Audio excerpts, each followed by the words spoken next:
I feel alive. Am I alive? I'm alive again. Hello, hello. Can anybody hear me meow? Beep, beep, beep, beep, beep, beep, beep, beep, beep. Elaine, hey, Miss Elaine. Can anybody hear me? Sound is good. Thank you so much. Okay, now I'm feeling much better. Dave Rush, man the plan. Hey everybody, it's Mike Meyers. Welcome you once again to my Monday, Wednesday, Friday from 2 to sometimes 4 o'clock Central Daylight Time. Ask me anything. The goal of this live stream is to provide those of us who are isolated by the coronavirus an opportunity to continue our studies on CompTIA certifications, in particular IT Fundamentals, A+, Net+, and Security+, although we can certainly move outside of that scope on an as-needed basis, as well as just talking about technology in general. Remember, the goal of this AMA is Ask Mike Anything. So basically, this is how this works. You ask me questions and then I answer them. So if we have slower days where there's not as many questions out there, well then by gosh, maybe we'll end a little on the earlier sides. This is really completely driven by your needs and however you might want to go about doing this. So welcome. So if you want to ask questions, just type them into the live chat and we'll get to them. If you have more complicated questions or ones maybe you're not too sure about or you just want to keep it quiet and just send it to me directly, here is my contact information. Just send an email to michaelm@totalsem.com and just tell me what you want to talk about. Some of the best questions we've got have come through the email, so we're always happy to do that. That is my phone number, but it is really kind of super blocked right now. If you get like fire's burning, you could probably get a hold of me through the screeners if necessary. This is my Steam account if you just feel like gaming with me at all. And when in doubt, find Desweds and you will find me. So how's that for easy? We have no major topic today, folks. Today is a bring it kind of day. I do have some interesting information. First of all, and this is a big one, is that we're going to have my pal Jessica Dickerson will be here this Tuesday. So this upcoming Tuesday, Wednesday, there we go. I think we eventually get that out. Let me pull this up, make sure I'm not lying to you.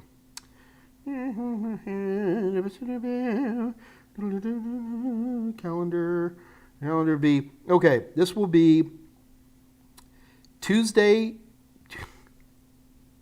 Wednesday. I don't know why I keep saying Tuesday. We don't even do this on Tuesdays.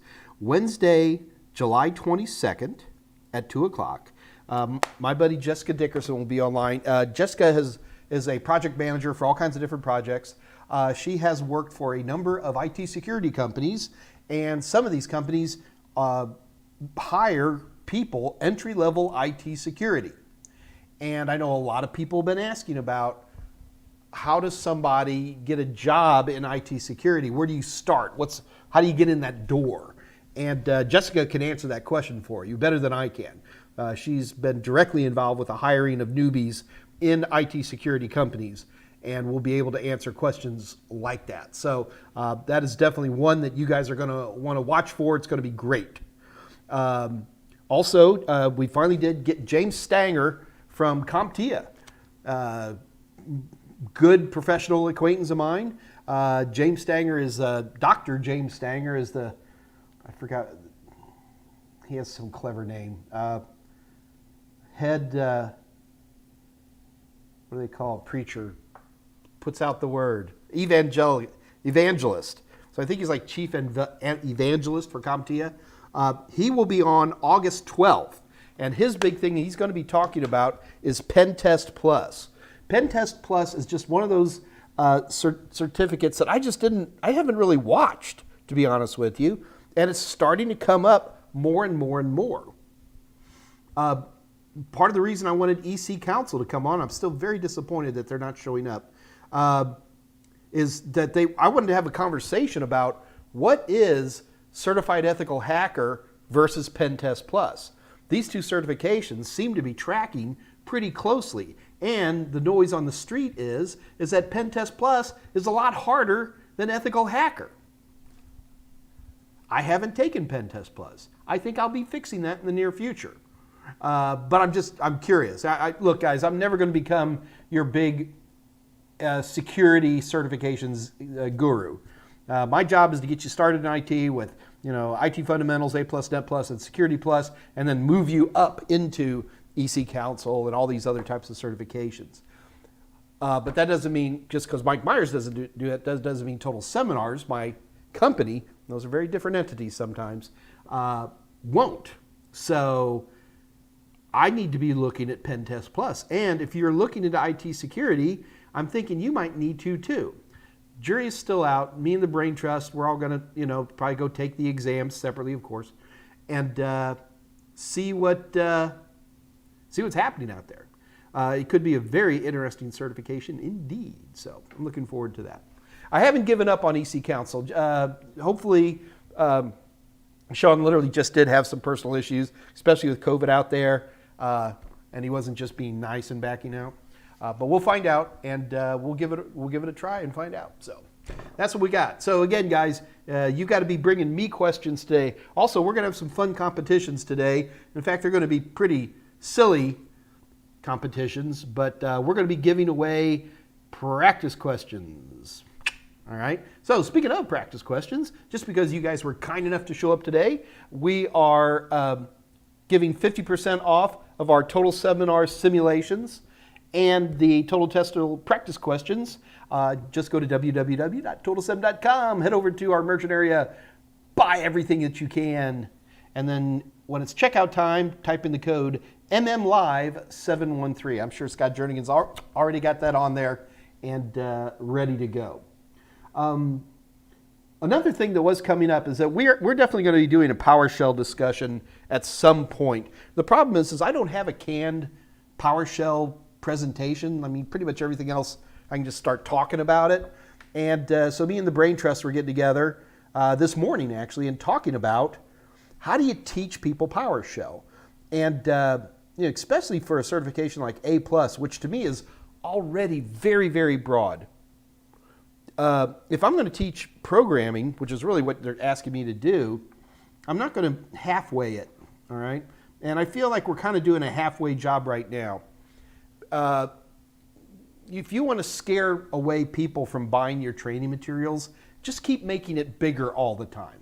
That scares people away at an extremely high rate of speed. So the thing is that if we're going to be doing PowerShell, we want to do it in an efficient way that's helpful and actually get some work done and all that.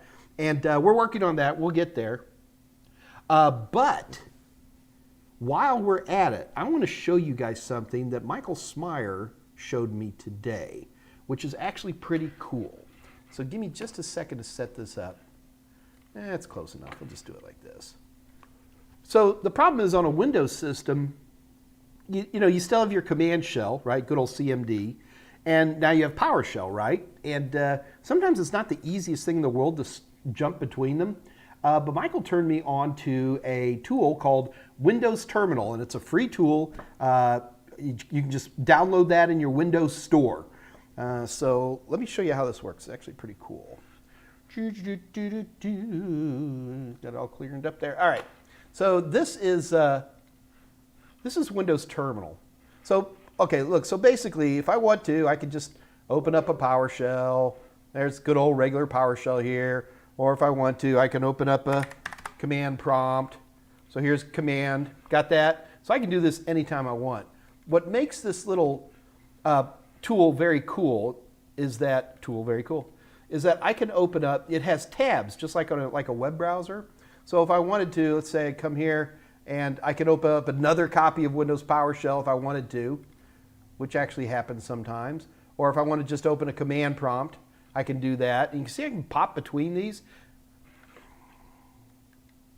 No, they didn't make PowerShell white on blue, okay? I know, I'm sorry, so many people, they're like, wait a minute, Mike, I've seen PowerShell and it's white on a blue background. And what you just showed me is white on a black background. It's like, okay. Those are just settings. You can reconfigure this stuff 8 ways to Sunday, folks. But in this particular tool, which is called Windows Terminal, again, it's in your Windows Store. I don't know about you, I don't go to the Windows Store very often, but it's in the Windows Store. It's a completely free download. It's just convenient. That's all it is. It's convenient. especially if I'm somebody like me who's popping between command prompts and PowerShells a lot, it's great. And it has more than that, which is right now outside of my skill. I know one of you guys was asking about Azure, whatever. Scott Jernigan's having a heart attack right here. So there's a Azure Cloud Shell. I don't have an Azure account, so I can't actually log into that. But if you had one, you'd be able to do that. And the other thing is kind of fun. You guys ready for this? Watch, watch, watch. This is cool. So you go into settings. Ta-da! What you're looking at here, friends, is old school, Linux style, text-based configuration file. And it's actually a JSON file. Do you see it up there? So a little JavaScripting here, a little bit of fun. But the bottom line is it's actually pretty straightforward. So you can say, you know, what different things they can bring up. In this case, it's Windows PowerShell, a command prompt, and Azure, which I've never done, but whatever. And then like if you have special key bindings you want to program in, you can do that here. And then there's a whole thing on colors. So if you really wanted to go in here and make sure whenever you're in PowerShell, it's white on blue, like you're expecting, you can program it right back here, man. Don't laugh. You'd be surprised how many people, when they're first learning about command line, they're like, oh, the old school command is white on black and PowerShell is white on blue. And if they don't see that, they're like, woo. It's just a setting, kids. Anyway, it's called Windows Terminal. Kudos to Michael Smyer for turning me on to that fun little toy. And go ahead and download it and play with it. If nothing else, it's a convenient way to jump between command shells and PowerShells. If that's all you ever use it for, I think it's worth that. But I guarantee you, when I start teaching PowerShell, I'm going to bring this in early, just because I don't like to keep telling people how to get to PowerShell.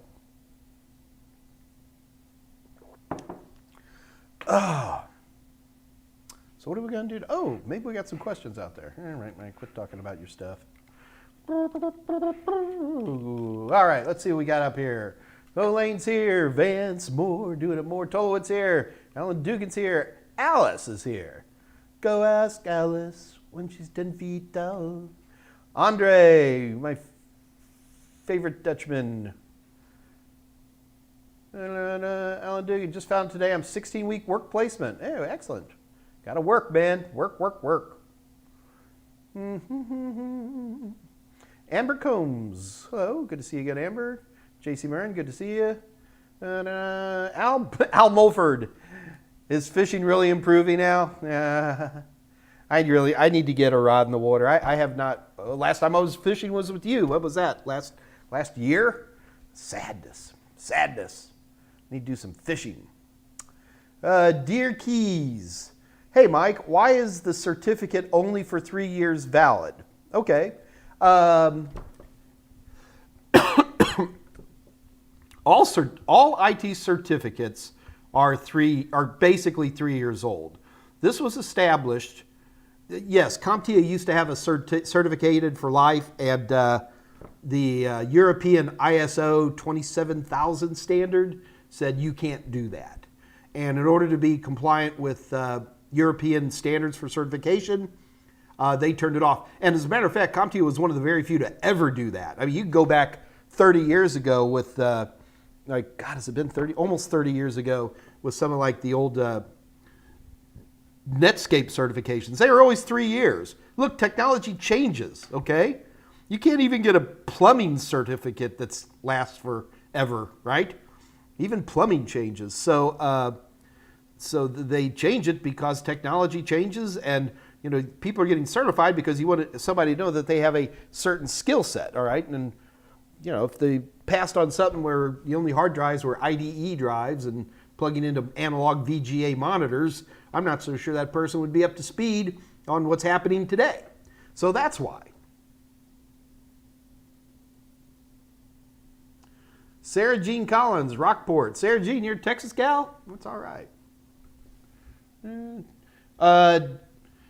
Scott just typed in DOD 8570. Scott, I'm pretty sure that the DOD 8570 was actually created as a response to the ISO standards and not vice versa. But I'm not going to say.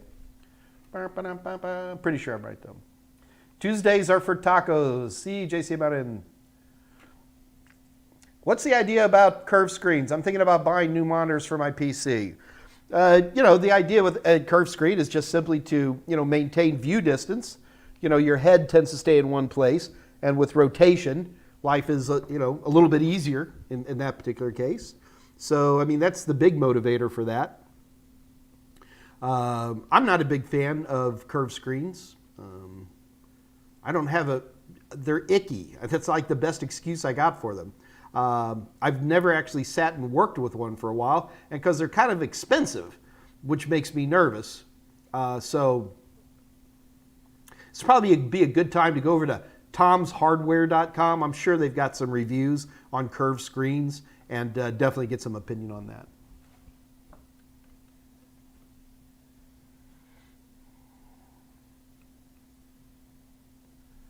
Gloucester.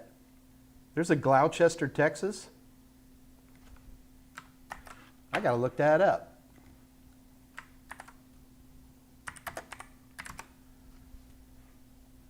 Gloucester, Texas.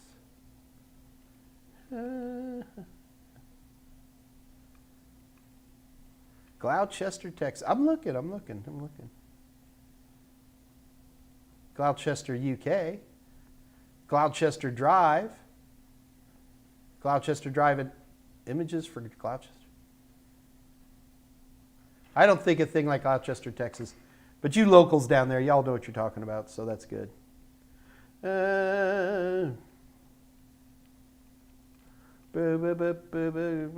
Thomas Robinson. Hey, Mike. Hey, Thomas. Amber Combs. I have a question about IPv4 addressing. On the test, how much of the subnetting portion should we be focused on?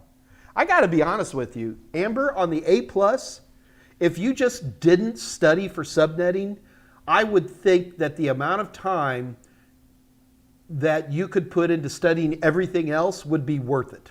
I've never agreed with CompTIA putting subnetting in an A+. It barely deserves to be a net plus. Be that as it may, it is there, okay? There are very few questions in general. That doesn't mean you couldn't be the first person to get 30 questions. I can only tell you what I've heard about in the past. The questions are very simplistic. Invariably, you're starting with some kind of WAC24 network ID, and then you have to subnet it. So you start with, everybody's going to freak out, 200.200.200 WAC24. So you need to break that up into 4 subnets. How many hosts will you have in each one? Or you need how many subnets can you break it into while keeping at least 6 hosts in each one? So you're just going back. We have a pretty good subnetting course already here in this channel that addresses these really well. But to be honest with you, there's very few questions. I think subnetting is fascinating. It's important. You'll definitely run into it. If you ever want a public IP address, you're going to be dealing with, good old Comcast is going to send you a WAC 30 network ID and you have to deal with it. But in all honesty, for A+, I think, this is my opinion, and if you do what I'm about to tell you and you fail, that's your problem, not mine. I don't think people even need to study for the subnetting on A+. Yeah, you might get 1 or 2 questions wrong, but subnetting takes so much energy to learn that less time you work on subnets. Scott Jernigan says there's no subnetting in A+, only net plus. I say phooey to that. And I say that with love, Scott Jernigan.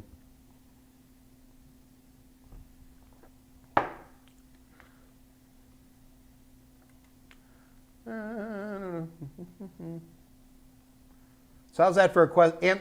You ask me what time it is, Amber, I'll tell you how to build a clock. Andy STL. Got an email from CompTIA on the 15th asking if I want to take their Cloud Plus beta.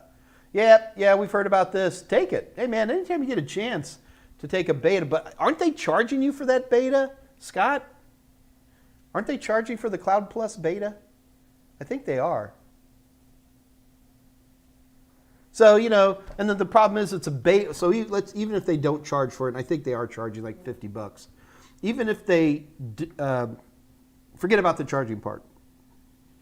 It's a beta test, okay? So that means you're helping them, and that doesn't mean you're going to pass either, right? What they're trying to do is get a scope of what people's skill sets are.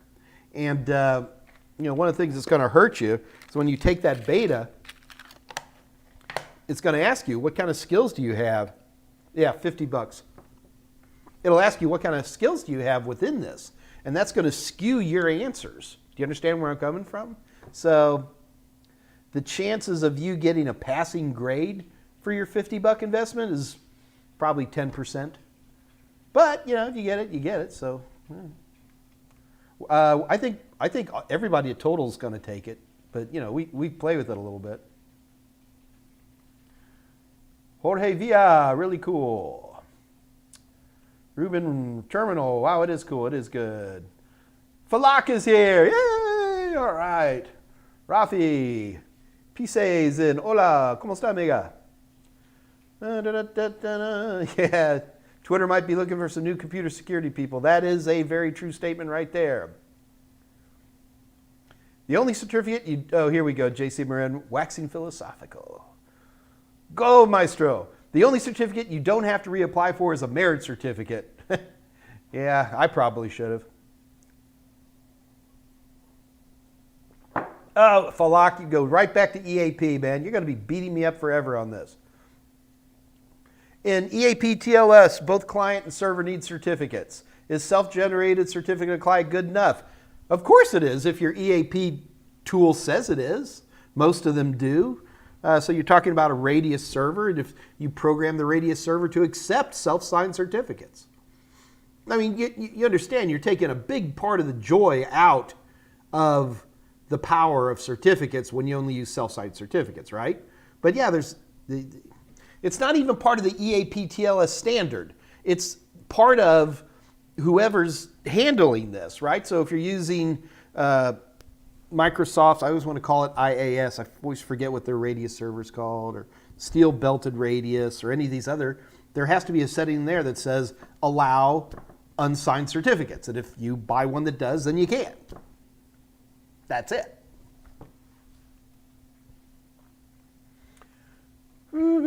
Kelly Dooley. I think one of the differences from CEH and PenTest is CEH teaches things such as recon, while PenTest strictly focuses on penetrating a computer system. Coley, I don't know. I don't know. Dave L., good evening from the Netherlands. Now, wait a minute. The Netherlands, right? Not Belgium, from the Netherlands. Okay. Because I got to warn you, Dave, we might have another person from the Netherlands in there. I don't remember their name.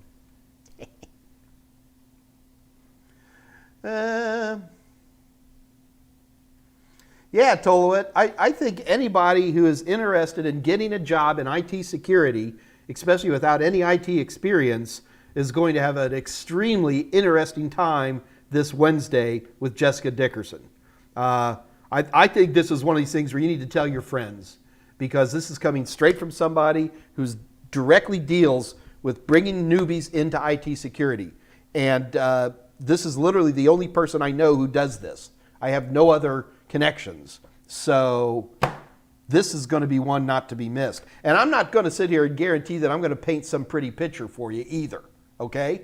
It might make you disappointed and sad. I don't think so, because I remember when Jessica was hiring, I think the two things they look for more than anything else was your ability to process oxygen, bilateral symmetry. Those seem to be the two biggest criteria. They worked you hard.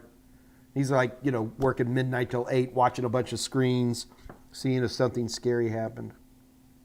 But it paid pretty well. They had a nice little lunchroom. Anyway, yeah, I'm very excited about this. It's I can't wait to have Jessica here. And she's excited too, because she's stuck in Virginia. Nobody wants to come to Texas right now. Gee, I wonder why. So, yeah, it's good. Tell your friends. Oh.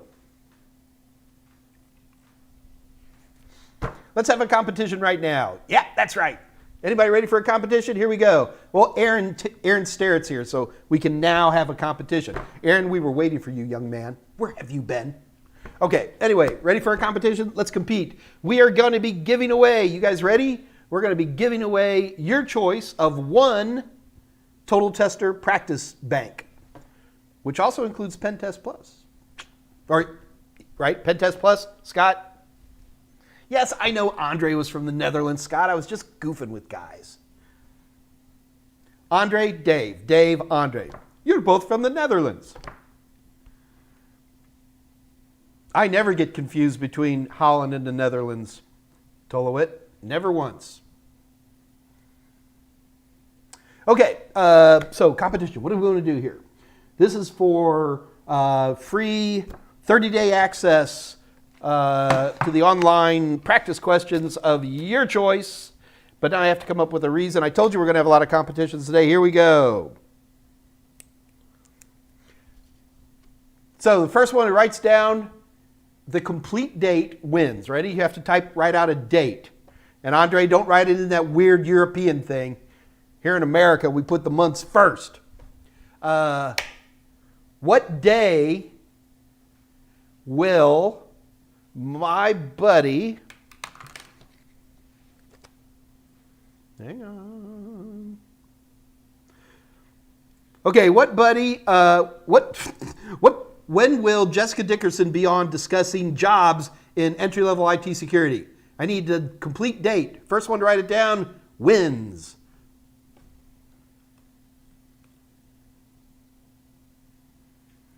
Howl in the moon, somebody's about to win a free 30 days.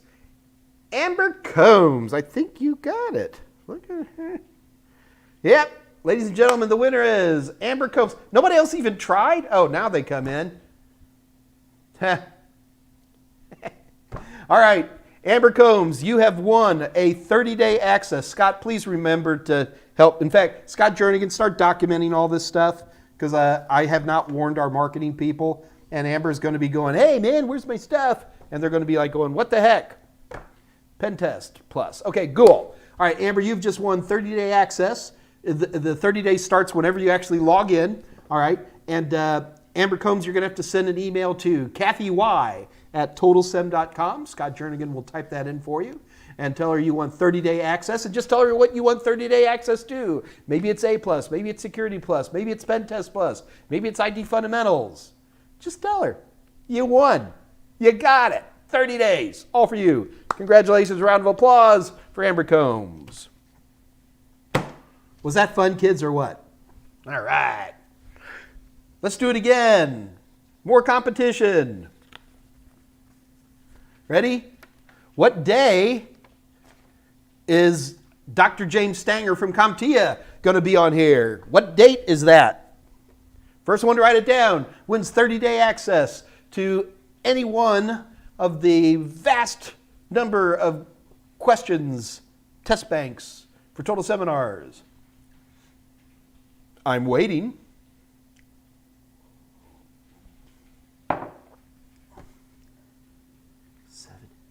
Sorry, Dave. I do not speak the language of your people. August 12th. Is that right, Ruben? Is that what I said? Yeah. All right. Ruben. Ruben, you're the winner. Big round of applause to you, Ruben. You get 30 days of free access to any one of our Total Tester online product. All you have to do, Ruben, Scott Jernigan, you're writing all these names down, right, buddy? Okay. Ruben, all you got to do to claim your prize is send an email to Kathy Y, K-A-T-H-Y, and then another Y, at totalsem.com. Scott Jernigan will write it down for you, and you, my friend, get free 30-day access to any one product. Now, guys, keep in mind, we're going to be doing some more of these today, but just so you know, not only are we giving them away, but if you're unlucky enough not to win today, don't worry about it. We're virtually giving them away anyway by selling them all at 50% off. And that also includes simulations, which I will not be giving away today. But they're all 50% off. All you got to do is go to www.totalsem.com go shop away, grabbing armloads of all these practice questions. And just before you check out, type in MM Live 713 at checkout to get 50% off. These prices are insane. They are insane. This is ridiculous.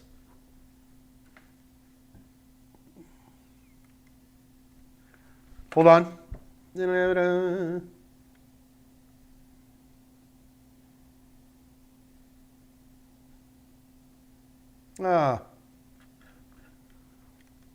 So a person, I'm sorry, I just got an incoming email. A person I know was a little confused on how to take the A+ exam, and this person was well prepared. They had problems logging in and getting connected. It got them all confoozled, and unfortunately they failed. Ruben, what I won? Ruben, you won 30-day access to any one of my practice tests. They're online. And Ruben just sent an email to Kathy Y, Kathyy, at totalsem, TOTALSEM.com. Scott Jernigan will put it there for you so you can see it. And there you go. Well, it looks like you guys already got it answered. All right. Everybody's happy. Whew. Uh-oh. Andre's talking Dutch.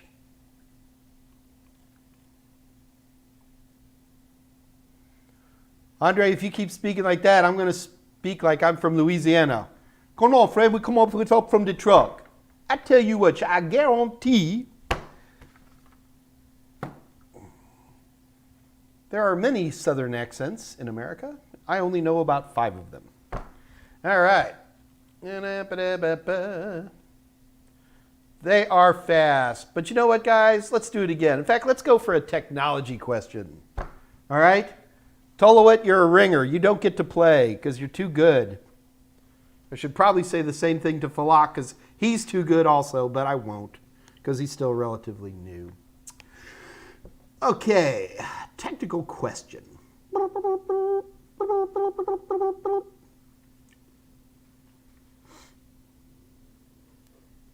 You guys ready? Here comes a technical question. We are competing for 30-day access to any one practice questions of Total Seminars. There's only 45 people online right now, and 6 of those people work for me, so come on, this is not a bad deal. All right.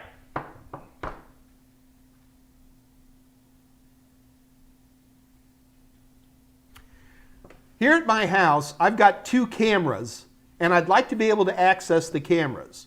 The cameras are all set up. They've got built-in web servers. They have an IP address of 192.168.5.22 and 23, but I can get to them from inside my network, but I can't get to them from outside the network. Oh, and by the way, I know the IP address of the WAN side of my router, but I can't get to the cameras.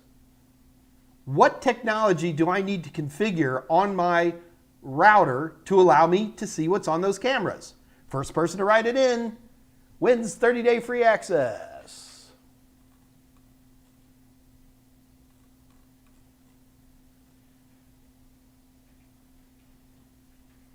It's not a firewall issue. There we go. There we got some winners.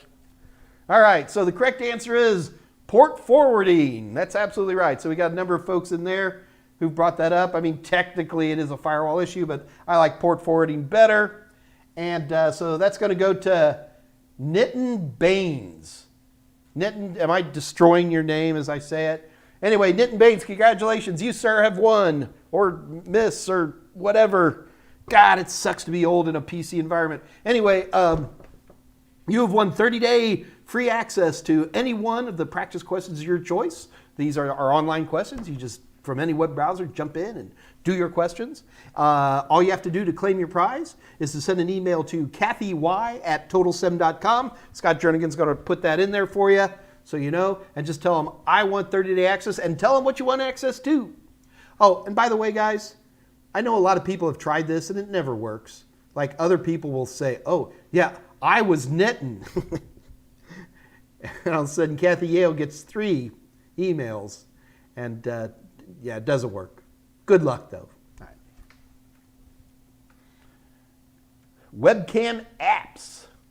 Interesting. Yeah. So now, actually, got to tell you, Thomas Robinson, you don't win, okay? We already picked a winner.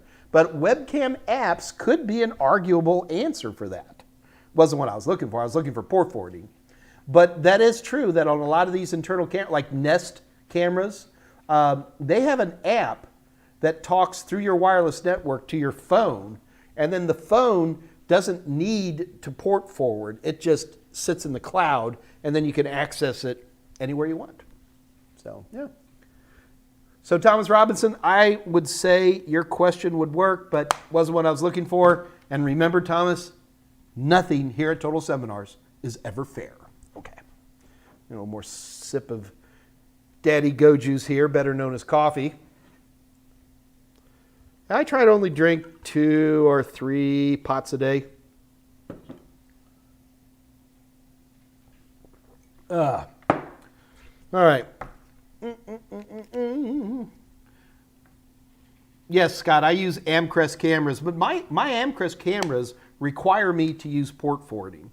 I don't trust cloud cameras very much yet.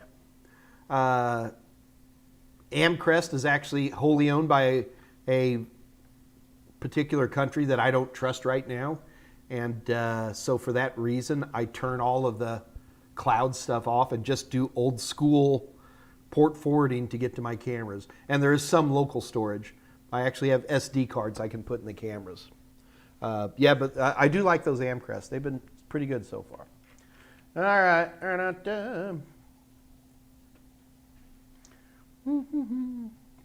Oh, Thomas Robinson, straight up. Thomas, I didn't see you were asking. Amcrest. They're good. The reason I like Amcrest is because my house is also, my house is wired. I've got Cat 6A here in the house. And I'm not a fan of wireless. I use wireless all the time. I've got wireless mesh in here. I'm running 802.11ax. I'm not anti-wireless at all. But if I can get wired, I will always use wired over wireless. These Amcrest cameras I use have good old school RJ45 plugs in the back. They're also wireless if you want to go that way. And I like that. I also like, anytime someone hands me an IoT device, I'm going to plug it in, do whatever it's going to do, and then I get Wireshark and I just watch whatever this thing is, what telemetry it's sending home. You ever want to scare yourself? Nest cameras phone home constantly. And it took me a lot of research. The 99% of what they're looking for isn't even, it's questionable. But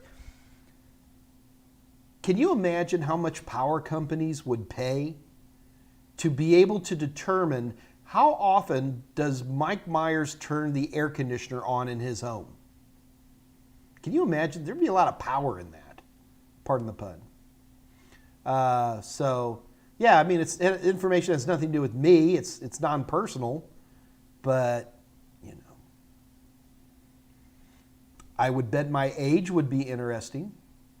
So, how many fat 58-year-olds out there turn their air conditioners down to 74 degrees, I guarantee you there's some big data person who would be just like drooling to get that kind of information. Anyway, that's part of the reason I like the Amcrest is they don't phone home. What little that phoning home they do, I can stop.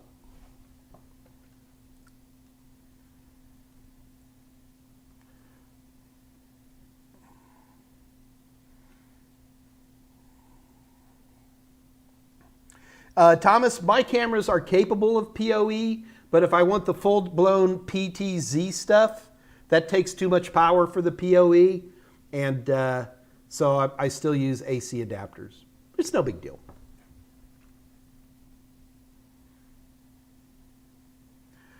JC Marin, why do you think that subnetting will not be on the Network Plus? What? Woo! JC Marin, what would even make you think that I would say something like that? Subnetting is on the Network Plus. Scott Jernigan, did I say that subnetting was not on the Network Plus? There's no way. I would never have said that. JC Marin, subnetting is on the Network Plus. You will get anywhere from 4 to 8 questions on it. And you should have an understanding of subnetting for the Network Plus. But I will also tell you that the subnetting questions on any of the CompTIA certifications are very simple. You could start with a WAC 17 network, have to bury that down to a WAC 25, and then write out the entire network ID range for each one of the networks you generate. CompTIA will never ask anything that complicated. Watch my subnetting videos. We did them last month here, and you will be extremely comfortable with whatever you'll run into on a CompTIA exam.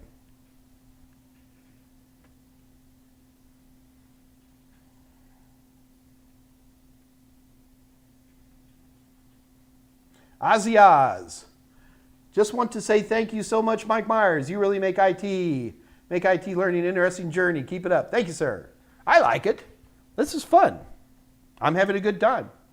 I'm happy. I'm just passing on that joy. Although I am a little low on coffee. Trying to get somebody to make me some coffee. Coffee. You know, Wiss is all busy trying to keep the International Space Station up in the air, and I need coffee. I mean, get some priorities, man. There's something going on the ISS. They're very busy today, so I'm not going to bug her. Are we leaking Freon or? No, I'm planning next week. Okay. Because everybody was upset that you won't make me coffee. There's literally tens of people out there going, why wouldn't you make me coffee? It's all right. My people have been suffering for 3,000 years. What's a few more minutes? Oh, you guys speaking all that Dutch stuff. Taylor Brook. He was saying you might not see subnetting on the A+ exam. That's right. And Scott Jernigan is now yelling at me saying that that is not an objective on the A+. To which I say, nay, Scott Jernigan. I do believe subnetting is an objective on the A+. Yeah, that's right. Mike Meyers doesn't have every stinking little objective for every stinking CompTIA certification memorized. Now we're talking Amber Combs. What are your favorite motherboards out there right now? That's not off subject. This is an AMA. I like all kinds of motherboards. You mean like straight brand name? I'm a big fan of Asus motherboards, but you really got to tell me more of what you're looking for and what you're trying to do. If you're doing a lot of overclocking and abusing systems, I would probably be looking at some of the gigabit dual bias systems. Or we're looking at small form factor. What are you trying to do, Amber? Give us a little more input. I mean, in general, you're never going to go wrong with Asus motherboards, but they're a little on the spendy side, but they last forever too. Free Thinking Mind. Mike or Scott, I couldn't get to... Does Scott answer this? I don't want to step on Scott.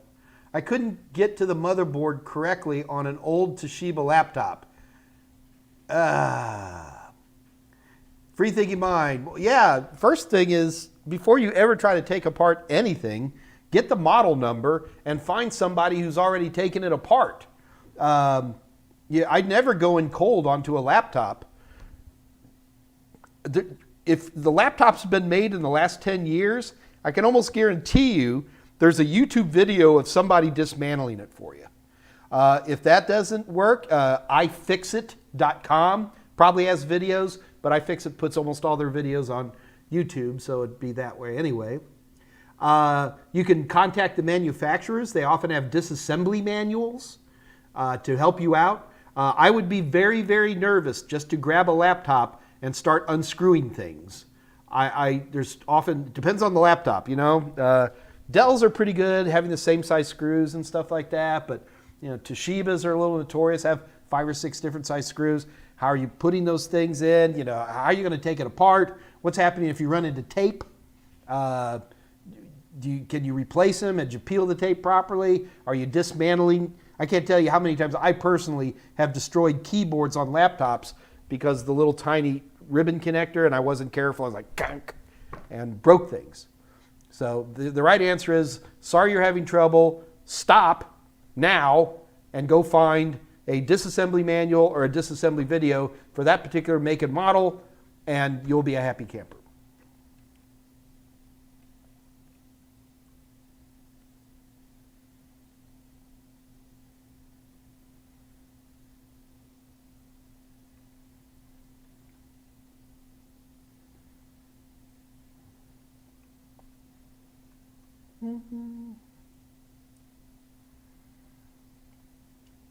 Hey, Wissa, Amber Combs said, make the man some damn coffee. Amber said something rude. Wissa said something rude back to you, Amber. But she said it with a smile. Yeah, if you guys ever get a chance, watch the NASA channel. And every now and then, when you're lucky, you'll see Mission Control. And there's a little tiny brunette whose head like barely sticks out above the console. That's Wissa. Yeah, she's got me into some pretty cool parts of the international, not the international. Yeah, she got me on the international. She actually did get me on the International Space Station. About 6 months ago, one of the astronauts that she knew up there had Wissa send a picture of her and I up to the ISS. I'm kidding. You don't have to make me coffee. You want coffee? Yes, I want coffee. Thank you very much. I just finished. So actually uploaded a picture of Wissa and I to the ISS, and then they held up the, it was like an iPad, and they put it in the, what do you call that thing where you can see out real good? Cupola. The cupola, you know, with all the windows, and took a picture. That was pretty cool. So I may not have been on the ISS, but my image, my shining visage has been on the ISS. And I get into some parts of Johnson Space Flight Center that most people can't get into. Badge me in. Yeah, nobody's doing anything right now with COVID.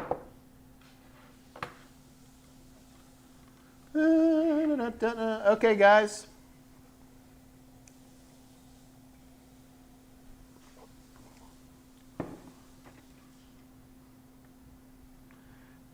Kayla Tichnor, I love all, you like all my mugs? I do too. I actually use those mugs. They're not just props. I collect coffee mugs and hats. So, yeah, but thanks. Yeah, Kayla, there's a lot of Easter eggs. If you look in the backgrounds of my stuff, you'll see all kinds of stuff. Amber Combs, AMD or Intel? Right now, I'm a big Ryzen fan, and you don't want anything that'll run too hot. I mean, you're gonna have. I'm assuming you're willing to put up with active cooling, like something with a fan. Is that what you mean by not too hot? Not really worried about overclocking, but that's something. Everything has audio included. You'd be hard pressed to find a motherboard that doesn't have built-in audio anymore. Music production software. Now you're talking about a whole different kettle of fish. Most of the time on music production, you're going to end up putting in cards that do very powerful things, and you're not good. You probably think the only thing you'll use the onboard audio for is the microphone to talk to the musicians and a headset to monitor what people are playing. But in general, you'd go around that stuff because the music production stuff that I'm aware of is a whole other level higher. But yeah, AMD Ryzens right now, Ryzen 7s are great. And I don't think they're too hot. You're going to need active cooling, but I'm a big fan of liquid cooling again, not because I'm going to be overclocking, it's just that it's quiet. And especially active cooling with, big old, what is that, 120 millimeter, 200 millimeter fans that just barely spin. It's all but silent. And you can buy this stuff off the case. Scott Jernigan's asking me questions. See, you guys, here's what's happening.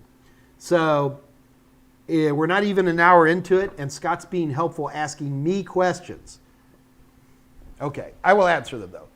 Thoughts on wireless mesh versus WAP and extenders with new Wi-Fi setup? I'm all about the mesh. I've never liked extenders. You mean like wireless bridges? I hate them. I absolutely hate them. And we're getting deliveries. So if it's the police, I'm not here, okay? Got it. Thank you, Wissa. You're the best.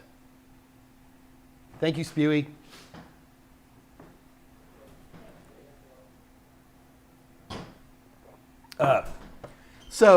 I've been using Eero mesh for a while now, and to be honest with you, my biggest challenge with mesh networks is that there's nothing to configure. They just go. It was irritating. I never like using apps anyway, but I would just use the Eero app.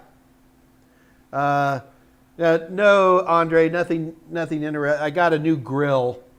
We're going to try this. I'm going to be gone a lot of August, so we're going to be camping because I want to stay away from people. Yeah, so we got that. So the wireless mesh is great. What surprised me about wireless mesh, the hardest thing to do was to get the satellites, right? Because mesh is, you have these little things. Hey, Wissa, I want to show you guys one. Is there those little mesh things that I plug into the walls? Is there one? Just unplug it. Yeah, you can just unplug them. I want to show you guys one so you know what I'm talking about here.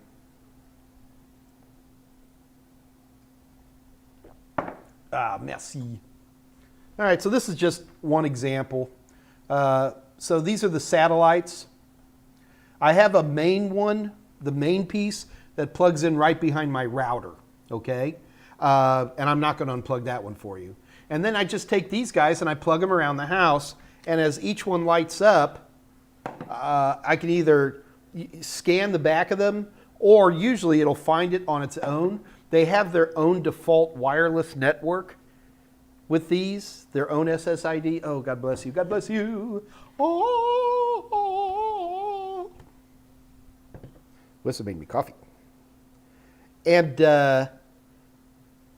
so they work really well. The problem is that you can take one of them and take them too far away from his brethren, and it'll suddenly stop working. And the distance, and it might just be these Eeros that do it, but it's not, it's pretty close. I mean, 25 feet? That's it. And if I go any further than that, they might still be talking, but their bandwidth just blows. It's not even worth it. Yeah, but if I have a choice between old school WAP with a wireless bridge extender or mesh, I'm going to go mesh. Mesh is going to cost me twice as much. It's about the only downside. And you're going to have a distance issue. Is it faster, safer? I don't think so. Alice, when the full-blown 802.11ax standard comes out, wireless mesh will be the most secure thing that's ever been out there. There will be no such thing as an insecure network. All of my wireless hacking tools are going to turn into junk with 802.11ax/WPA3 standards, which ought to be out, if not late this year, early next year. So it will be extremely secure. In terms of, will it be faster? Faster compared to what? One computer with one, 802.11 AC Wave 2 box? No, it would probably be slower. But what it does is, what mesh does that traditional wireless doesn't do is that it fills up all the blank spots in the house. And that's what I like it for. I don't want to sit here and do formal site surveys. I'm going to do a couple things on my phone, run around, make sure I'm not stomping on anybody or something like that. Preset my channel widths on the 5 gigahertz range. And after that, I leave it all to automatic anyway. What I don't want to be is stomped on. And so I'm not going to go through that hassle. It's easier for me with something like this where I can just plug it in. Oh, is that working? Okay. Yep, that works good. All right. No, it doesn't. Try another plug. Okay, it's not scientific, but it works. But it is certainly, it will be as safe as a robust WPA2 personal shared key would be. WPA3 is going to be very aggressive. Kevin, Sir Meyer, Senor Meyer, what should be the method to stop fast boot? I guess go into your BIOS and turn it off.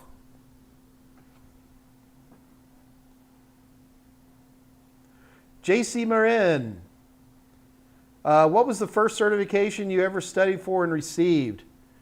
Good God. I never completed my certified Novell engineer, but I had like the first 3 tests done. Back then, you didn't even have to get them all.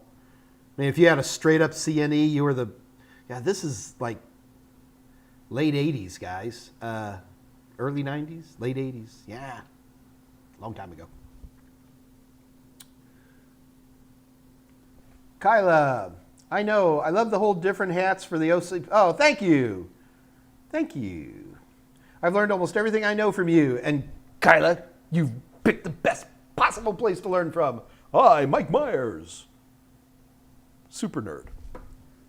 I've learned almost everything I know from you. Thanks for being so creative in your lecture videos. Kyla, look, the bottom line I do it is because even as much as I love technology, let's face it, sometimes some of this can get a little dull, right? Like dull.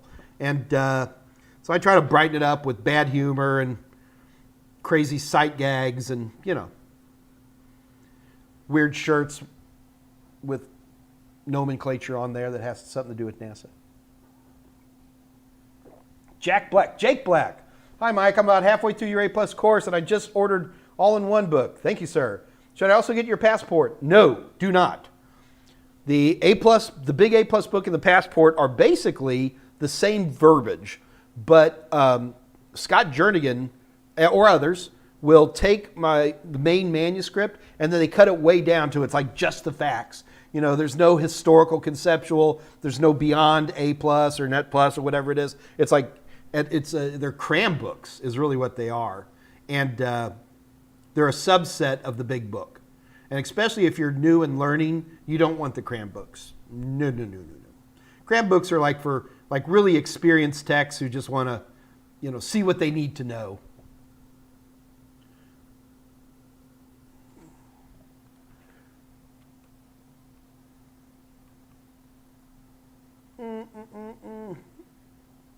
Yeah, Novell. Wow, ancient. Yeah, I was ancient. Novell 2.2, Scott Jernigan.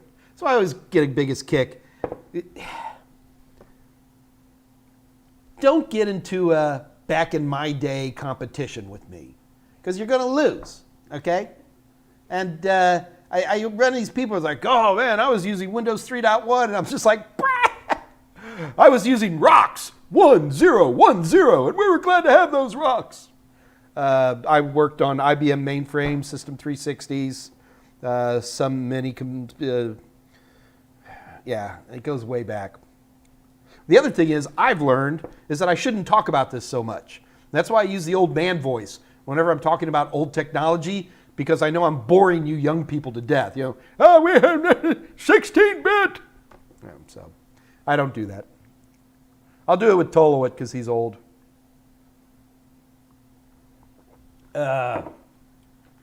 Peter Hunt, happy Friday. It is a happy, I'm actually in trouble. This is not a happy Friday for me. I was supposed to be getting something done for the new Security Plus, and I made promises, and I am going to fail in those promises. And they're going to, big old slices of humble pie. They're going to be feeding it to me. So I have another meeting after this, and this is, it's not going to be pretty. We'll do it.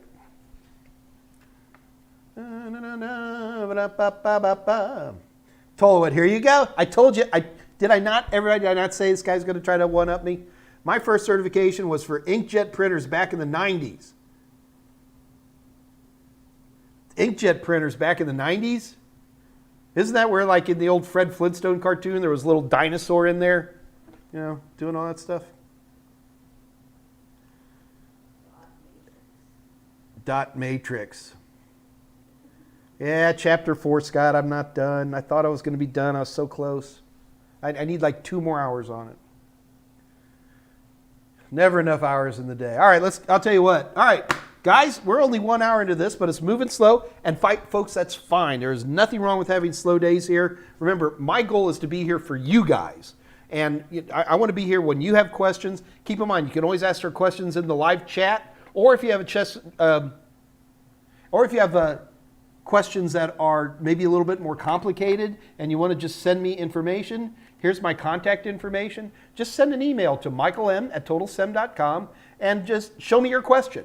And I will tell you, I know sometimes people are like, oh, my question's dumb or something like that. There's no such thing as a dumb question. I am here to help you guys out. And so just send me an email if you're not comfortable doing it in live chat.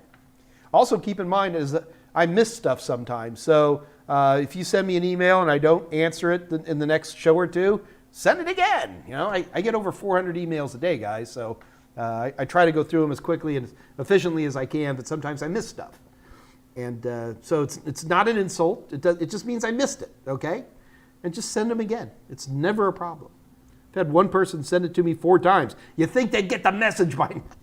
That was a little bit of a frustrating question. Oh, did I miss one?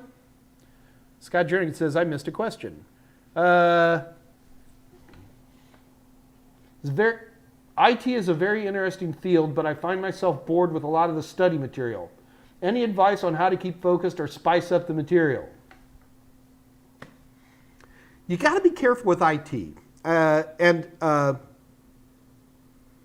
What my first question to you is, I hope most of the material is interesting. And IT is a very, very broad world, and there are huge parts of IT that bore me to death. Anybody who wants to program in JavaScript, I just want to take their head and shove it in a toilet, you know? It's so boring to write JavaScript code. But I don't need that, okay? People who want to develop device drivers for the Windows operating system. It's like the most boring thing you've ever seen in your life. You know, what chipset is it? It's like, never in 100 years. That's boring, okay? But that's okay, because there's plenty of IT that I find incredibly exciting. For me, configuring small to medium-sized networks is like probably the best part. Second to that would be configuration of individual standalone systems, either in Windows or in Linux. So that stuff I like. IoT, I go hot and cold on it. So the trick here is to understand, especially in the A+ and Net+ level, these are the core tools that will serve you everywhere you move forward. And Net+ even more so than A+. So if there's a couple of tougher spots, you know, pound through them. There is no magic. I've never been a trainer who comes up with clever, you know, wordplay or anything like that to memorize port numbers or anything like that. But, you know, do understand, usually when something's boring, it's because you don't understand why it's there, which I find frustrating. So many times in my competitors' training materials, they'll start just blabbing on about, you know, the OSI is, it's like, I hate that, you know? So like when I teach about OSI, I show you an ad from eBay going, you know, layer 3 switch. What's a layer 3 switch? Well, if you don't know what the third layer of the OSI 3-layer model is, you'll never know what that is. Oh, okay, well now, suddenly that's not boring, right? Stick with my materials, young man. Oh, and show up every Monday, Wednesday, and Friday and ask questions about the boring stuff. That's what we're here for. Then I'll get y'all excited because I'll probably find it interesting. Like you guys, I have to memorize all the port numbers. I get to memorize all the port numbers because you're working with these ports all the time. You want to go into a scary panic? Go into your Windows machine, open up a command prompt, type netstat -an, and look at all this junk that's just flying back and forth from your computer to Lord only knows what. And because you don't know port numbers, you're just giving stuff away. Probably have malware on that computer. You know, you got web servers set up. You don't even know to sit there and watch. You're listening on port 80 or 443. Suddenly, it's not that big of a deal to memorize port numbers because I get tired of going into computer after computer, running netstat, looking for listening ports, and after you do that 6 or 8 times, you're going to be surprised how many port numbers you start memorizing just because it's what we do.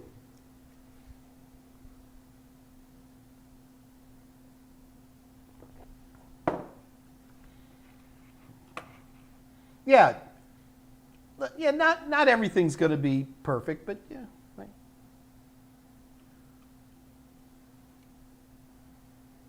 Ask Mike about building a trebuchet. Yeah. All right, Amber. See you later, kid. Dave L., my question is maybe boring, but what do you advise could you give me to find out if someone else is spoofing my default gateway in my home router? No, that would be a real problem. If somebody else is spoofing your default gateway. So are you saying like you have a rogue DHCP server that's spoofing a different default gateway? So are you worried within the local area network is something happening? Is that what we're talking about? There's not a lot of motivation to do that. You know what I mean? There are some wireless man-in-the-middle attacks that would do that. They're called ARP poisoners that also do stuff like that on wired networks. They're pretty rare. Almost every home router today has basic intrusion detection tools on them. Once they're turned on, they can smell that stuff out pretty quick. I mean, it's pretty easy when you have two different devices ARPing that they're the default gateway, right? And especially if you're the default gateway and on your local area network you see somebody else saying, no, I'm the default gateway. Well, you know, it's pretty easy to turn those guys off, or at least to send out, put something in a log or something like that. Without doing anything else, well, the one thing I would tell people is that most people don't take advantage of the wonderful tools for logging that are built into most home routers today. And every router is different. You're going to have to go in there and figure it out on your own. But turning on logging can often be absolutely fascinating for little things like how many people are trying to log into your router from the internet. That can be interesting, right? How many people are trying to reconfigure your DHCP configuration settings on your router? That might be interesting, right? And you know, I'm not going to tell you this from one maker model to the other, but most home routers have pretty good logging features that most people never even bother to turn on. Turn them on, play, enjoy. Morton Romstedt. Hi Mike, just saw the YouTube you made regarding certificates. Why don't you just drop the intermediate certificate later, just have a root CA? Because you can only have one root CA. And if we only had one, it would be swamped with work. So what we do instead is we have intermediates that can take the workload off of the root certificate authority. Otherwise, we could.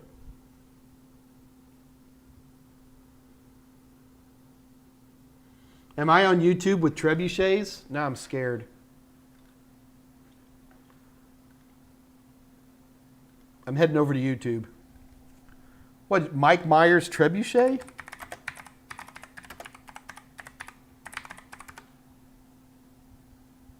No. No,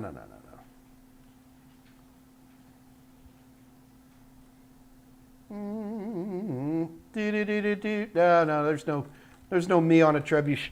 There probably is, but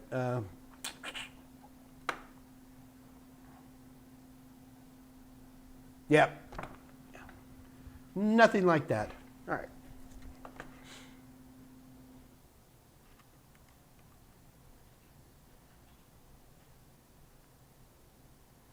Yeah, Ruben, you know, it's a lot of information. You know, so you take time to process it and you play.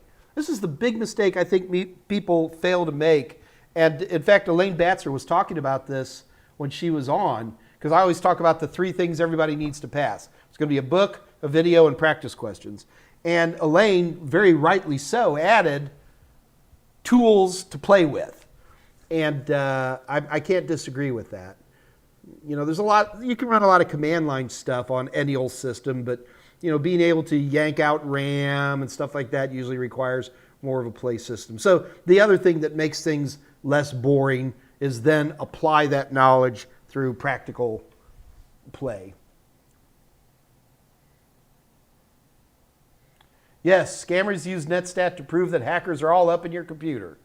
So being able to read a basic net stat is important. Kevin Lopez, is the Twitter hack a good sign for future cybersecurity job openings? Yeah, it is. But it's nothing new. I mean, stuff gets hacked all the time. It's a good reminder to the industry that we have to be constantly vigilant. No matter how hard we try, bad guys will find ways to get in. And that's why we have to stay on top of things. What they didn't tell you about is, yeah, they had 4 or 5 people get hacked, but as soon as it was recognized, a lot of stuff started to happen very quickly to mitigate that risk. There you go, Security Plus stuff. Thomas Robinson, can playing video chess help me pass the A+ test? Absolutely, as long as you're constantly configuring the resolution.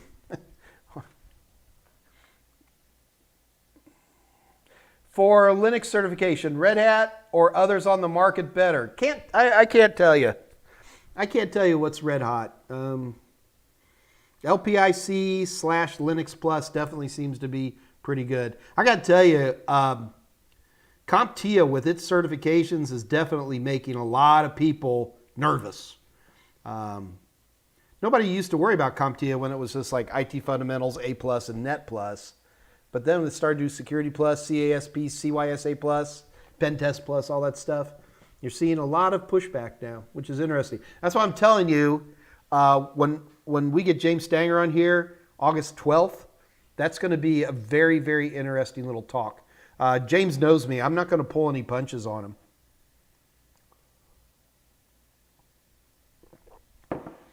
Silas, it's my buddy Pike. He was just talking to me on Steam. Hope everything's going well. That's right. That's right. So Pike, big round of applause. He's got his A+. He's passed both exams. Well done, sir.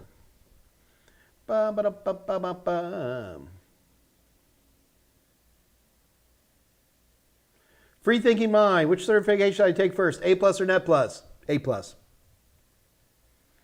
To me, CompTIA A+, Net+ is the 1-2 whammy that will get you going where you need to go.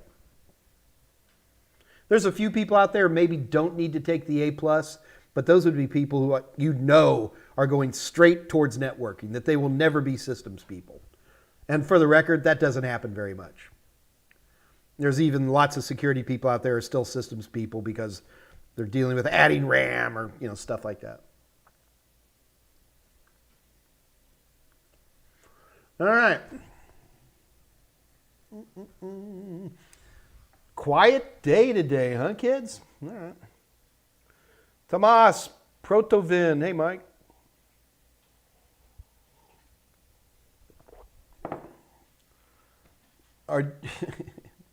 Dave, are you arc poisoning your home router? It's hard to find easy to use arc poisoning tools, especially for a Windows environment, but they're out there, and I'm not going to tell you where to get them, guys. Last thing I need to do is tell a bunch of you guys where to get arc poisoners. You know how to do a search. Coley Dooley, which IEEE 802 standards should we know for Security Plus? 802.3 and 802.11.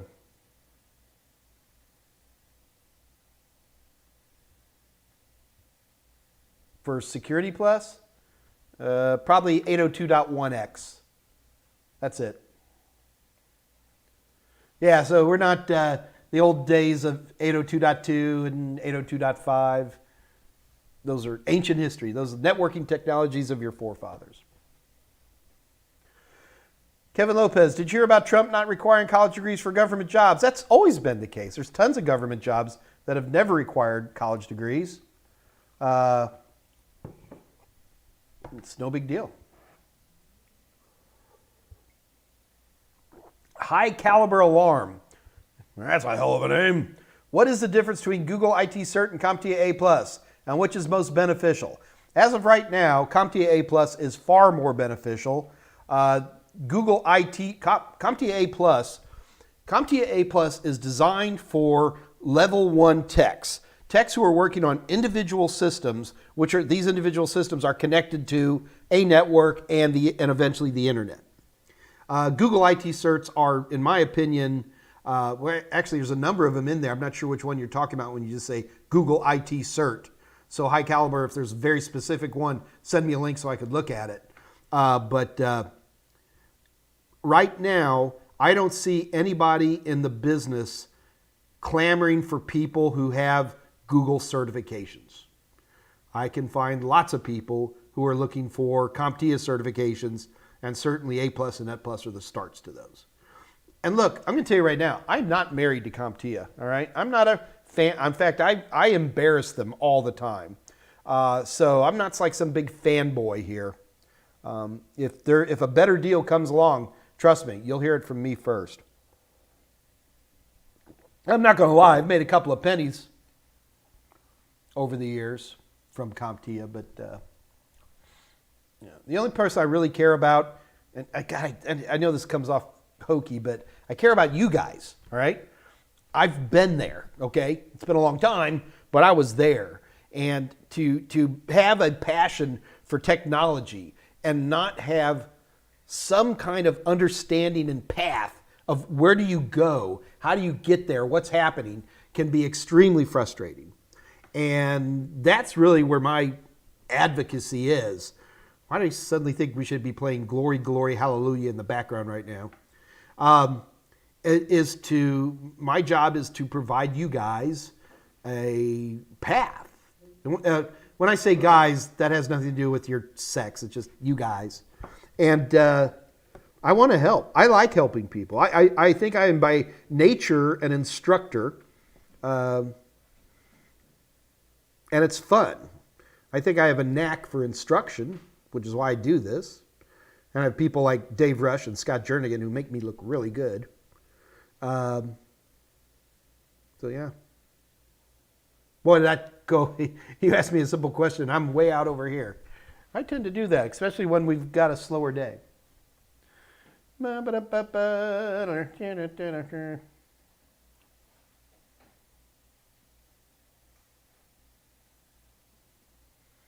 You guys saying nice things about me? I'm going to read them. Tomas, can I post here a link about a CompTIA question to discuss it? No, Tomas, if you've got a question like that, here, Tomas, this is for you.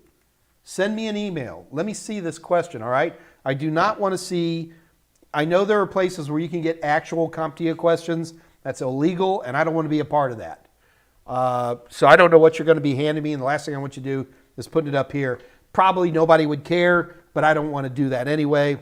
So Tomas, send me an email at that address, please. We will discuss this together, and by golly, I will be more than glad to go through that question with you.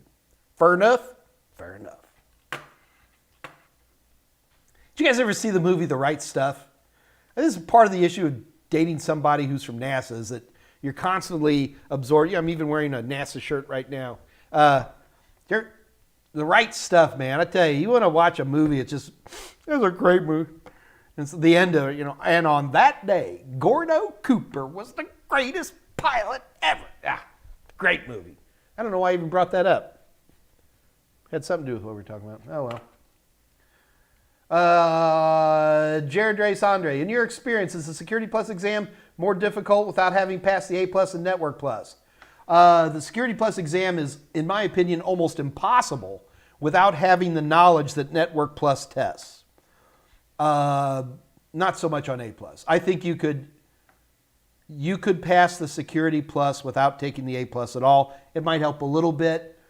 I don't think you could pass the Security Plus without having the knowledge that the Network Plus tests. You understand? I mean, if you already know everything that Network Plus covers, I don't even think you could study for the Security Plus exam without the knowledge of the Network Plus. So, yeah. The Network Plus, the most important certification you'll never need.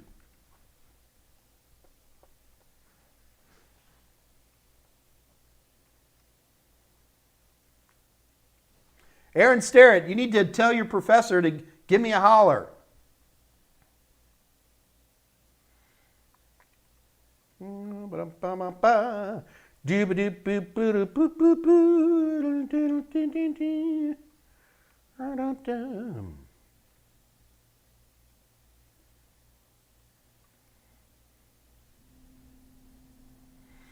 Kevin Lopez, have you seen students study for A+, Net+, Security Plus all at once and pass? Yes, I have. I thought it was stupid. I didn't agree with what this person was doing, but they were just one of these people who's just really good at studying for exams. And she did great. Yeah, Thomas, just email me that question. We'll work through it. Use guys. Ruben, okay, why are we subnetting? Now we're talking. Ruben, in order to be on the internet, you have to have real public IP addresses, okay? I think I can show you this. This might be easier.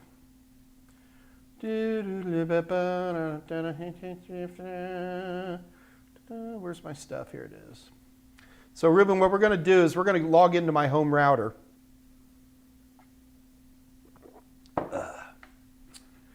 Give me 1 second.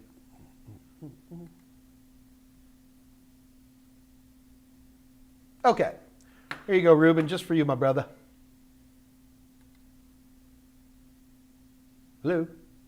Come on. We'll do it this way. All right, so here is my home router, okay? This is my IPv4 address. If you idiots start pinging my IPv4 address, I'm going to wag my finger at you. There you go. You are not authorized to try to hack my Mike Meyers home network. Mainly because I don't think it's buckled down very good. Anyway, let's get back to this. All right, so you see right, oh, you actually can't see that. There we go. So this is my public IP address. Okay, Ruben, this is for you. It's my public IP address. Now, my internal network is like 172 something. But that address, Ruben, you can do this right now. Ruben, open up a command prompt and type in ping. Here, I'll show it to you guys again. Let's see what happens. I think I've got this turned off, but let's try it. You guys help me do this. You guys ready? Here's my address. 108.66.146.151. I'm probably blocking ICMP. Let's just see.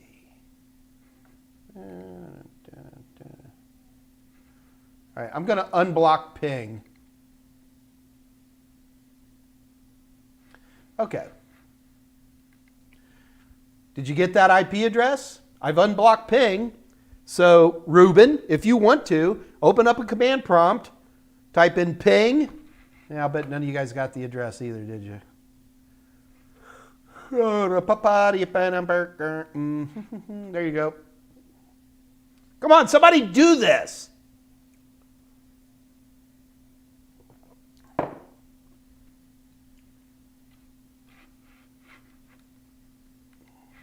Did anybody do it? I'm looking. Okay, so Silas is doing it. JC Marin. Okay, Ruben, in order for anything to get on the internet, they have to have a legitimate public IP address.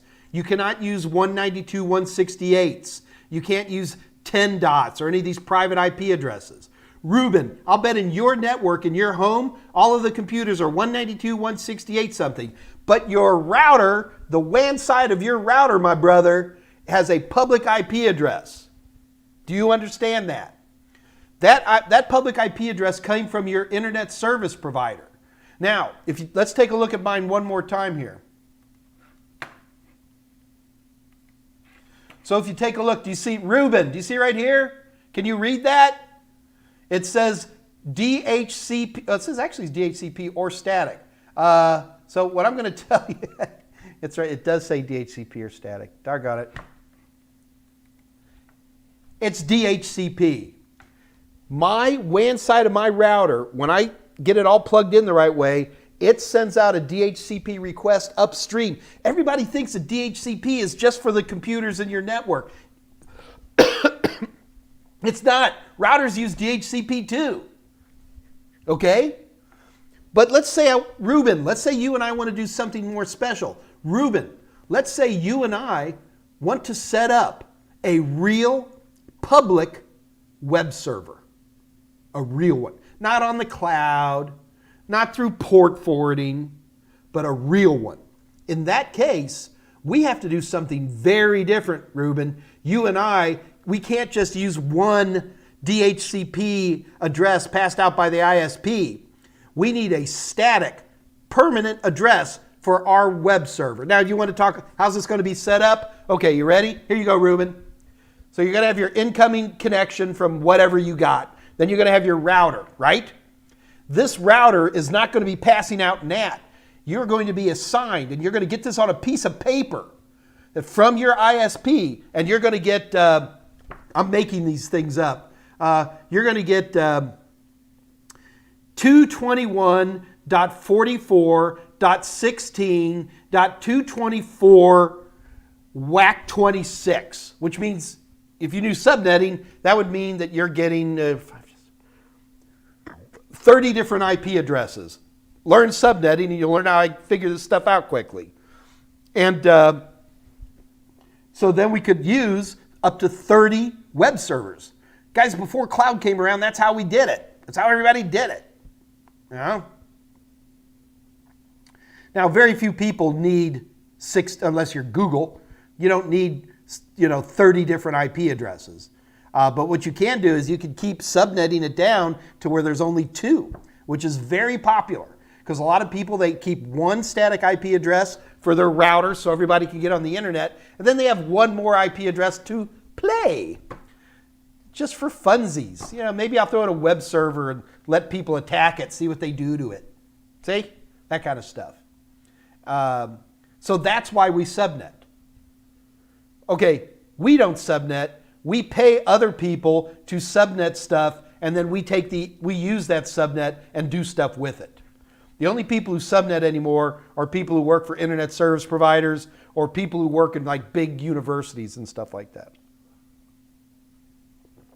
You and I are not going to subnet very often. But we're often going to have to use that subnet and be able to calculate and figure out what it is.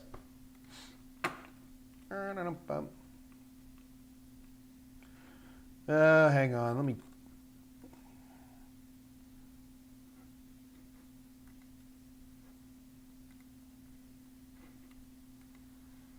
Yeah, I'm turning off ICMP because you people are dangerous.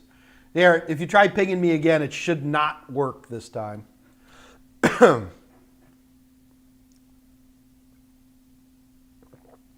Cesar in Monterrey. Hope you guys are staying safe down there, man. Scott was worried I'd get a denial of service attack from all you guys pinging me. Nah, I got gigabit Ethernet, Scott. I don't have any of that old school broadband stuff like you people have. Gigabit Ethernet. It's nice. Taylor Brook. Isn't the public IP address our ISP gives us normally static? Very rarely. Most of the time, Taylor, it is going to be a DHCP address. Now, you got to remember, the thing about DHCP is that whoever is the DHCP server, he's going to remember the MAC address of whoever he gave a particular IP address to. And if that MAC address reappears in the future, or if it always stays there, the DHCP server will work very hard to always give you back the same IP address. That doesn't mean they have to. And this can be particularly irritating, Taylor, like if you're using port forwarding because you want to look at your cameras so you know what your WAN IP address is, but then one day it changes. That can be a real hassle. So I would use things like dynamic DNS and things like that. So Taylor, it does not constantly change, and in a good world it doesn't change hardly at all, but boy does it change sometimes. 100 millisecond ping from here. Gerbils run our ISPs. Yep. Dave L. Mike, what is a link local address? The link local address is the, that's for IPv6. Hang on.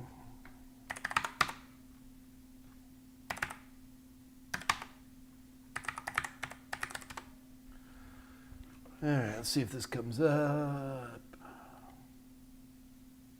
All right, so this is the, here I've just run ipconfig on my system here. So what we're looking at here, I can't really, all right.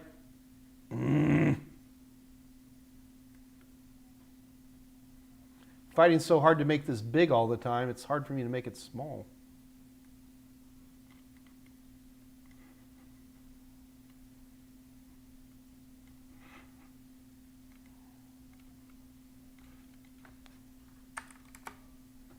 There we go.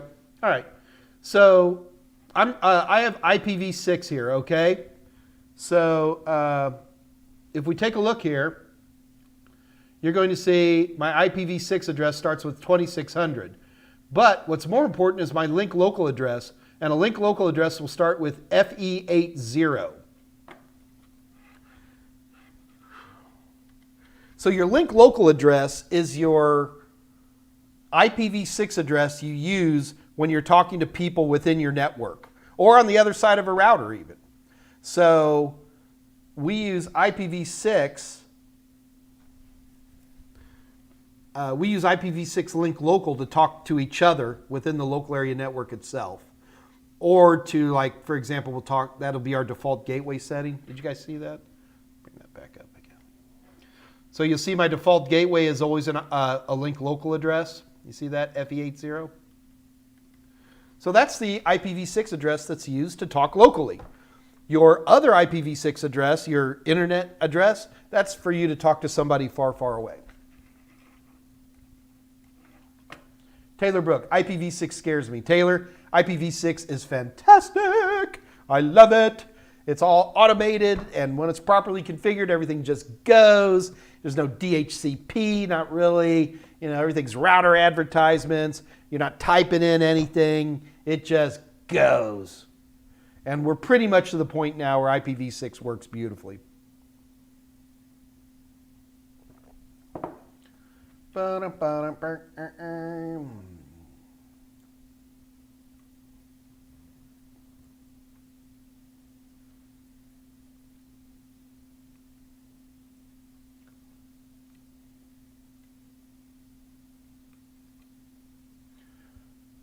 Don't online games ban people based on their public IP addresses? Yeah, they do, among other things. And that is something. But they don't ban on that nearly as much as they used to, Taylor, simply because so many people can just VPN into stuff now. And they show up with a completely different address. So that's not nearly as good as it used to be, although plenty of people still do that.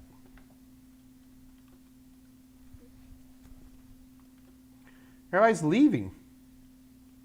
But all the plants will die. Alice is still here. We're okay. As long as Alice is here, we've got a quorum.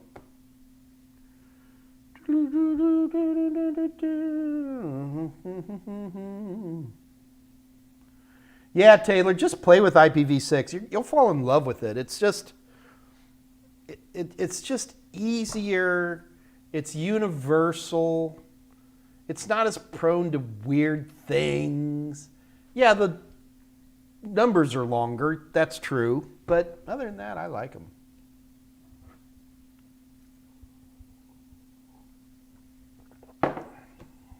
Oh, Scott. What can you tell us about authentication management scenarios that use password keys or password vaults? Asking for a friend.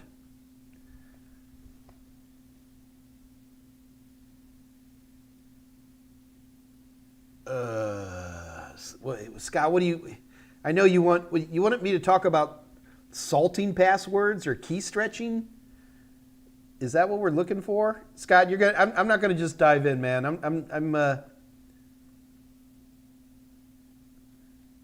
I'm not going to dig that deep. All right, let's go ahead and do another competition real quick, guys. You ready? All right, this is a quick one. This is going to be lightning round. Everybody get your hands on the keyboard. You ready? Here we go. All link local addresses universally will always start with what 4 hexadecimal characters? First one to type it in gets 30 days.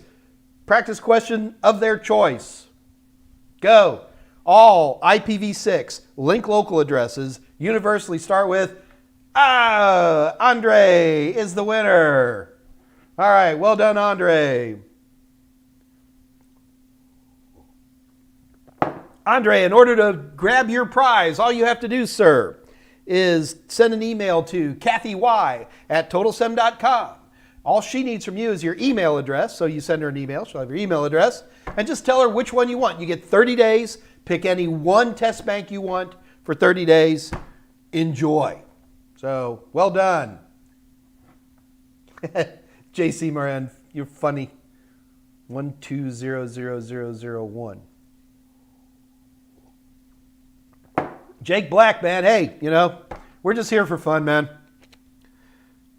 Just here to take it easy.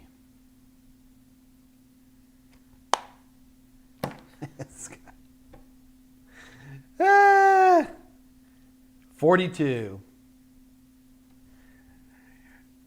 All right. Yeah. Scott, if you don't mind, I'm going to skip that. I always forget what are the 2 different key stretching ones. They're both on the Security Plus. There's bcrypt and then there is I can't remember the name of the other one. Andre, he wants to pass it to the next in line. I wouldn't know what to choose. Oh, absolutely, brother. Nitin Baines. Nitin, Andre has passed the win to you, but didn't you already win one? So I'm gonna have to skip down one. Nitin, you already won one. Come on, man. Let's take it down. Ruben. Did Ruben already win? Scott, help me out here. I know Nitin already won. Yeah. Did Ruben already win one? All right, let's give it to Ruben.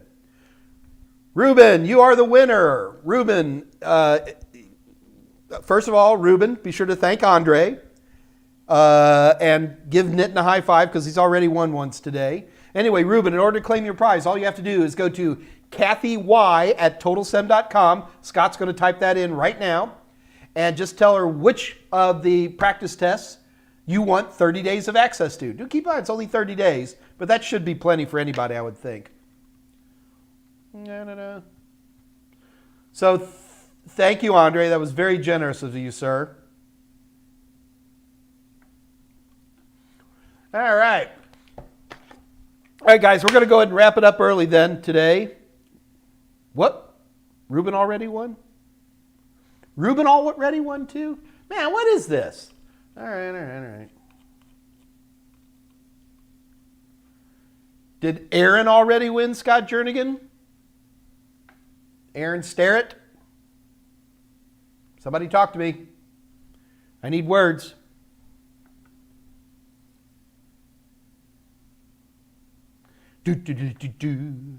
Waiting for Scott to hit the enter key. Aaron Starrett has not won yet. Aaron! I can't give this stuff away. Hey, if nothing else, man, here's a good lesson. When you're answering this stuff, 5th place could be the winner. All right, one more time. Aaron, assuming you're going to take it, congratulations on winning, Aaron. So, Aaron, you are the winner. Aaron, you know the rules here. So, Rafi, I got to tell you, it only shows up, how it shows up on my screen is the order. And it doesn't always show up the same way. So, Rafi, you're actually 3 people below Aaron on my output. So, sorry about that, man.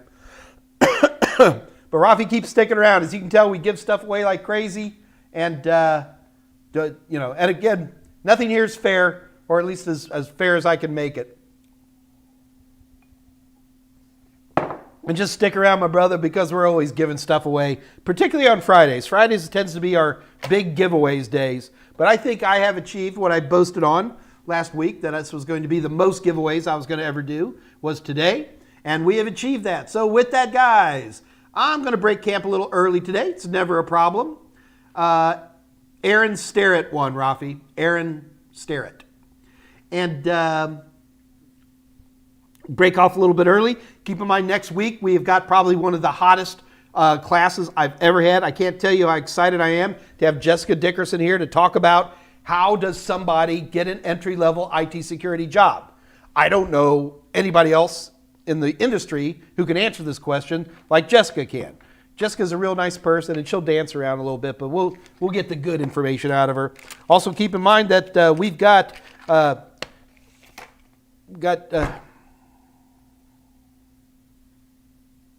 from CompTIA, James.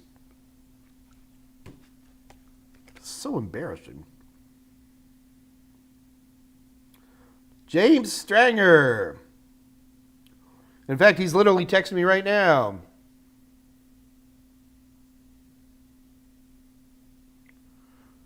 We're talking about what he wants to talk about. He wants to talk about talking about red team, blue team stuff. That could be fun. So this could be pretty cool. All right. Anyway, James Stanger from CompTIA is going to be here also. That's very, very exciting to have him here. And Andre, how do you get an entry-level job? Just apply. But Andre, where do you apply? How do you apply? What certifications could be helpful for somebody?